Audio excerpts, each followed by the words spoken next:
स्त्री महान है।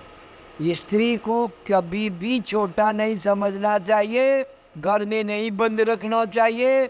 स्त्री को संपूर्ण लौकिक पारलौकिक, अपरोक्ष और परोक्ष दोनों की क्रियाएं करने में सहयोग देना चाहिए। जब तक मन शुद्ध नहीं होगा, जब तक दृष्टि शुद्ध नहीं होगी, जब तक आहार विहार नहीं शुद्ध होगा, जब तक आचार विचार शुद्ध नहीं होगा, मन और दृष्टि दोनों परमार्थ में नहीं चौटेगी। लेकिन मैं किसी की कोई दी हुई वस्तु प्रयोग नहीं करता हूँ, चाहिए ही नहीं, किसी से भी नहीं चाहिए। तभी तक दुख है जब तक कुछ चाहते हैं, तभी तक आपका मन और दृष्टि विचलित रहेगा जब तक आपको कुछ चाहिए। ऐसा अपने आप को मना लो कि हमको कुछ भी नहीं चाहिए, केवल परमात्मा की आराधना ही चाहिए, परमात्मा का ध्यान ही हमको चाहिए। 15-15 दिन में हनुमान जी को मंदिर जब हर जाता हूँ, भेजता हूँ, तो कभी मंदिर के रूप में बैठे मिलते हैं, फिर अदृश्य हो जाते हैं वो हनुमान जी। अच्छा, हाँ, राम जी की, कृष्ण की, नारायण जी को मैं अब भी दौड़ता हूँ 2 घंटा, इससे उनकी छाया हमको दिखती है। नारायण लक्ष्मी नारायण बैठे हैं, राम सीता बैठे हैं। अच्छा, जो धर्म कर्म ज्ञान कौन अनर्थी, परोक्षवाद या अपरोक्षवाद दोनों की क्रियाएं, परमार्थ चिंतन या पारलौकिक क्रिया हो या लौकिक क्रिया हो, स्त्री जो कर सकती है वह पुरुष नहीं कर सकता है। स्त्री, जब हनुमान जी महाराज गए सीता का शोध करने के लिए, तो वहाँ हनुमान जी को खिलाया पिलाया, सब बांदरों को खिलाया। कौन? स्वयं प्रभा नाम की जो स्त्री थी, तपस्विनी थी। अनादिकाल से स्त्रियां जंगल में गुफाओं में जाके तपस्या करती थी, और फिर आंख मुदाया और सबको समुद्र के किनारे कर दिया। स्त्रियां इतनी तपस्विनी होती थी। सीता जी को रावण ले गया, अशोक वाटिका में रखा था, वह तपस्विनी एक स्त्री इतने महीनों इतने वर्ष तक वो तप किया, हनुमान जी को सारा वरदान दिया। और एक वही वेदवती सीता हुई, वही वेदवती द्रौपदी हुई, वही 3 जन्म में रावण के कुल को संहार करने के लिए, राक्षसों का संहार करने के लिए एक स्त्री, एक देवी स्त्री के रूप में प्रकट होती है। स्त्री महाभारत हुआ द्रौपदी के कारण हुआ, राक्षसों का संहार होता है तो स्त्री के कारण होता है, स्त्रियों के मजहब से ही होता है। कारण वो बेचारी बनती हैं, वो सर्वश्रेष्ठ हैं। राक्षसों का, रावण का संहार हुआ, एक सीता बनी कारण, और उसका सब राक्षसों का संहार हुआ। फिर अहिल्याबाई, मीराबाई, एक स्त्री इतनी तपस्वी थी, राजस्थान की सारा ब्रह्मांड जानता है, सारे वेद पुराण शास्त्र कबीर लेखक सब मीरा के पीछे पड़े थे कि मीरा महान तपस्विनी है, कृष्ण की आराधिका है। एक प्रेम दीवानी है और एक भक्ति दीवानी है। अनादिकाल से स्त्रियां धर्म कर्म का प्रतिपादन करते आई हैं। स्त्री न हो तो या हम लोगों का जन्म न हो। 9 महीना पेट में रखती है, पुरुष तो रखता नहीं है, वो स्त्री रखती है। फिर उसको पालन पोषण करना, पैदा करना, पालन पोषण करना और पढ़ाना लिखाना, योग्य बनाना उसको, ये स्त्री इस लोक में जन्मदाता है, पालक भी है, और परलोक में बनाने के लिए वही नारायणी बन जाती है, वही लक्ष्मी बन जाती है, वही महाकाली बन जाती है पार्वती, वही सरस्वती बन जाती है, वही राधा बन जाती है, वही गायत्री बन जाती है। इसलिए स्त्री प्रकृति, 5 प्रकृति हैं: श्री राधा, गायत्री माता, माँ लक्ष्मी, माँ सरस्वती, माँ पार्वती। ये 5 माँ प्रकृति है। इन्हीं से सारी सृष्टियाँ, स्त्रियों का रचना होता है। स्त्री अनादिकाल से तप गुफाओं में, हिमालय के कंदराओं में स्त्रियाँ, मैं गया के गोमुख के पास में एक स्त्री, जो कोई पुरुष नहीं रहता है वहाँ 8 महीना, वह एक स्त्री तपस्विनी, चारों तरफ से लकड़ा का मकान बना करके 4 महीना का खाने पीने, 8 महीना खाने पीने, अंदर ही तप करती है और रहती है, पुरुष कोई नहीं, एक स्त्री तप कर रही है वहाँ। इतनी भयंकर, चारों तरफ से उसकी कुटिया बर्फ से ढक जाती है।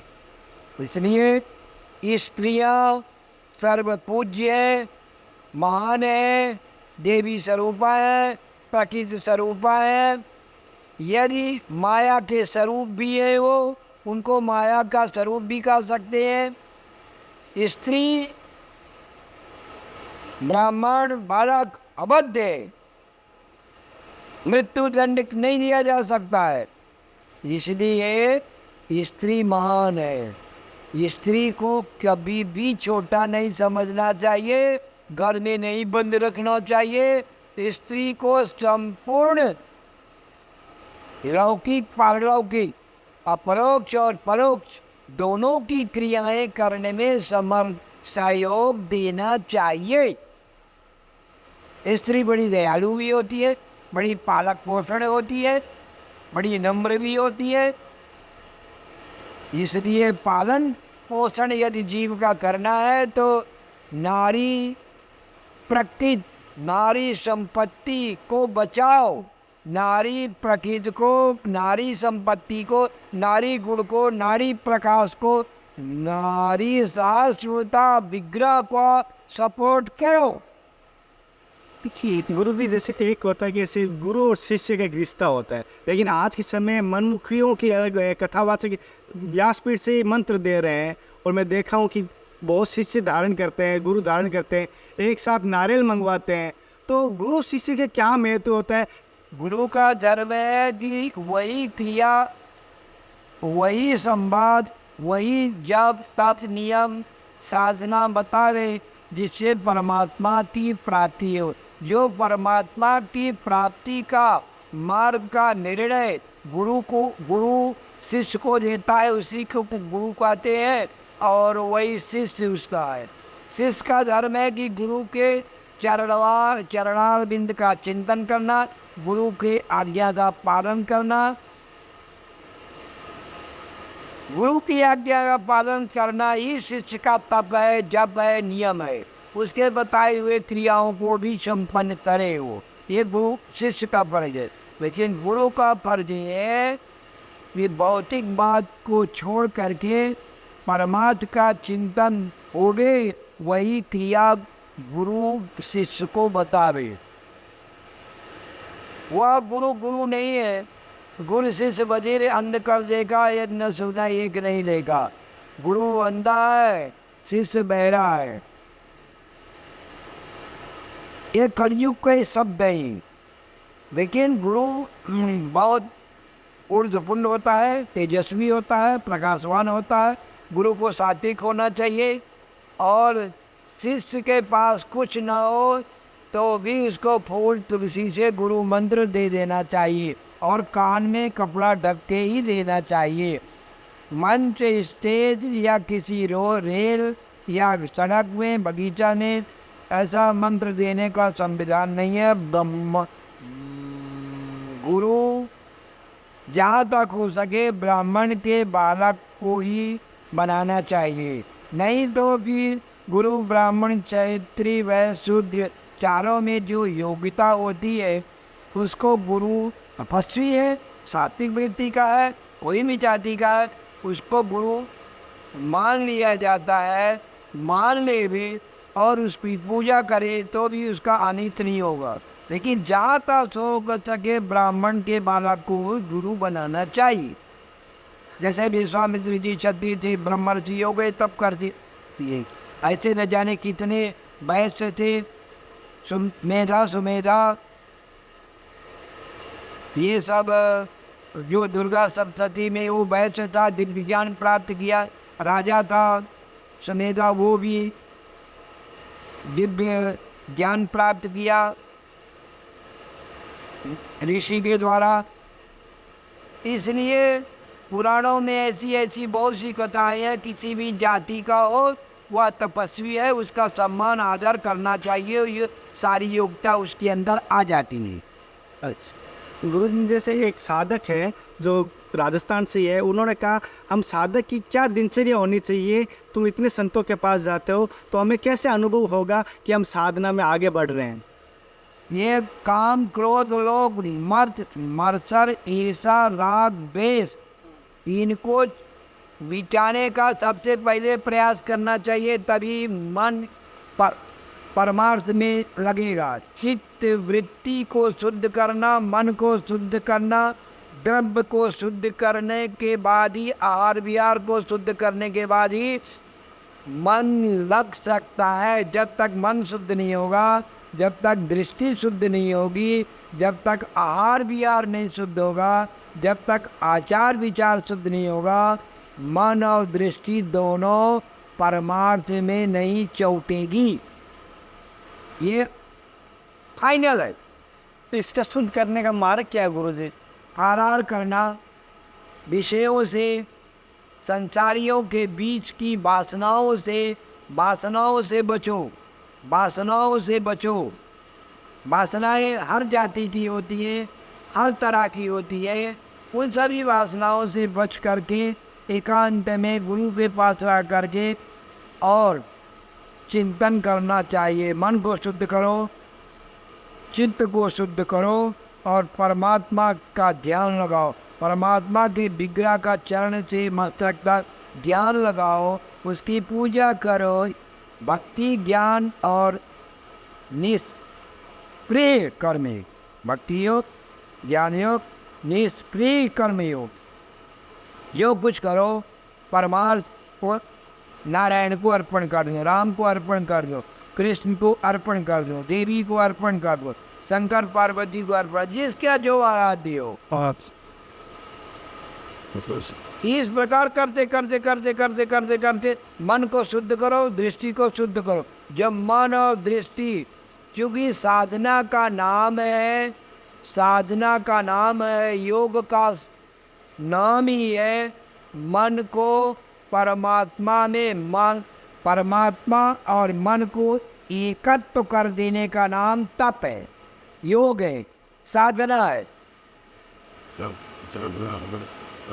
कोई भी साधना की जाए, किसी भी प्रकार की जाए, तो मन को परमात्मा में मिलाने का ही नाम योग है, साधना है, तप है। जब तक मन शुद्ध नहीं हो, मन नहीं जा रहा है, मन नहीं लग रहा है, दृष्टि नहीं छोड़ रही है, दृष्टि नहीं जा रही है, तब तक सब खेल बेकार है। फिरते रहो दुनिया में, घूमते फिरते रहो, कुछ भी करते रहो, यज्ञ करते रहो, माला फेरते रहो, तीर्थों में रहो, लेकिन तुम्हारा मन का तो ठिकाने नहीं, तुम्हारे चित्त का ठिकाने नहीं है। मन को शुद्ध करो, चित्त को शुद्ध करो, और फिर तुम्हारे पास कुछ भी ना हो तो भी परमात्मा में मन को लगा दे, और मान अभिमान गुमान को छोड़ करके ही मन शुद्ध होगा और दृष्टि शुद्ध होगी। जब तक मान अभिमान गुमान होगा तब तक मन शुद्ध हो सकता ही नहीं है, चित्त वृत्ति शुद्ध हो सकती नहीं है। गुरु जी मैं पूछना चाहता हूँ, गलती हो तो मुझे माफ। नहीं मेरे पास, बोलो बोलो बोलो बोलो बोलो। गुरु जी आपके जीवन का इस मार्ग का अनुभव कैसा रहा? मैं किसी भी प्रकार एक एक वर्षीय रास्ता ना पूर्व दिशा को जाता हूँ, ना पश्चिम दिशा को जाता हूँ। एक एक बरस किसी के ना मंदिर में जाना का, ना मस्जिद में जाने का, ना किसी के घर में जाने का, ना किसी से कोई लेना देना, ना कोई संबंध रखता हूँ। मैं रात दिन अपने आश्रम में रह करके परमात्मा का ही पाठ, कीर्तन, गुणावान, भागवत, गीता, रामायण पढ़ता हूँ। अभी कवच है, हनुमान कवच है, जिमुख जीवन कर पंचम, ये शब्द ये मैं हनुमान भाव राम रक्षा सोच पढ़ के अभी आया। अब अभी राय बनाऊंगा, इसके बाद जाऊंगा 2 घंटा देर में हवन करूंगा। और जो मिल जाता है खा लेते हैं, जो मिल जाता है कपड़ा पहन लेते हैं। मैं कभी किसी को ये नहीं बोलता कि तू फलानी वस्तु या आश्रम में दे दे या मुझे दे दे। वो दे दिया, आश्रम में आएगा, जिसके काम में आएगा वो बस लेगा। लेकिन मैं किसी की कोई दी हुई वस्तु प्रयोग नहीं करता हूँ। मैं अपना ही उपार्जन किया हुआ धन 2 टुकड़ा या 1 टुकड़ा कपड़ा पहनता जाता हूँ। परमात्मा का हमेशा चिंतन करता हूँ। परमात्मा के चरणों में मैं राम का उपासक हूँ, राम जी का, राम लक्ष्मण जानकी का ध्यान करता हूँ, उनका गुणानुवाद करता हूँ और उनमें दृष्टि लगाता रहता हूँ। हमको बहुत आनंद आता है, बहुत आनंद आता है। हमको कोई भी संसार की वस्तु चाहिए ही नहीं, किसी से भी नहीं चाहिए। तभी तक दुख है जब तक कुछ चाहते हैं, तभी तक आपका मन और दृष्टि विचलित रहेगा जब तक आपको कुछ चाहिए। ऐसा अपने आप को मना लो कि हमको कुछ भी नहीं चाहिए, केवल परमात्मा की आराधना ही चाहिए, परमात्मा का ध्यान ही हमको चाहिए। ऐसा विषयों से, वासनाओं से, इंद्रियों के भोग से अपने आप को हटा दो, फिर देखो क्या आनंद आता है, क्या अनुभव होता है। और महाराज जी, कोई अगर आपसे दीक्षा लेना चाहिए, आपसे मिलना चाहिए, तो क्या उनको एड्रेस या आप दीक्षा देते हैं आज अभी तक? गुरु पूर्णिमा को देते हैं। गुरु पूर्णिमा रहता है। आपका एड्रेस मैं भक्तों को बता सकता हूँ? हाँ, रामानंदाचार्य समझाड़ेश्वर। अच्छा महाराज जी, परम पूज्य गुरु जी का दिया हुआ शुभ नाम महाराज, गुरु जी ने जो दिया? स्वामी मुनीश्वर दास गुरु किशोर दास जी महाराज। अच्छा, तो महाराज जी आपको भी कभी राम जी के, हनुमान जी के भी दर्शन हुए यहाँ पर? जैसे आप इतनी और 15 दिन में हनुमान जी को मंदिर जब हर जाता हूँ, देखता हूँ तो कभी मंदिर के रूप में बैठे मिलते हैं, फिर अदृश्य हो जाते हैं वो हनुमान जी। अच्छा, हाँ, राम जी की, कृष्ण की, नारायण जी को मैं आप भी छोड़ता हूँ 2 घंटा, इससे उनकी छाया हमको दिखती है। नारायण लक्ष्मी नारायण बैठे हैं, राम सीता बैठे हैं।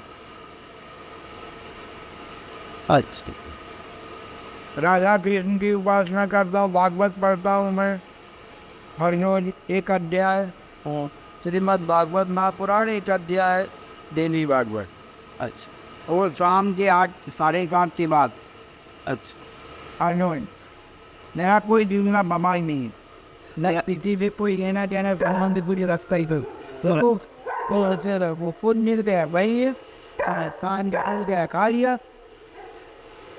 महाराज जी गलती हुई तो माफ कर दे। देवल तब खाऊंगा जी। तपस्या कई हुई हो गई हमें।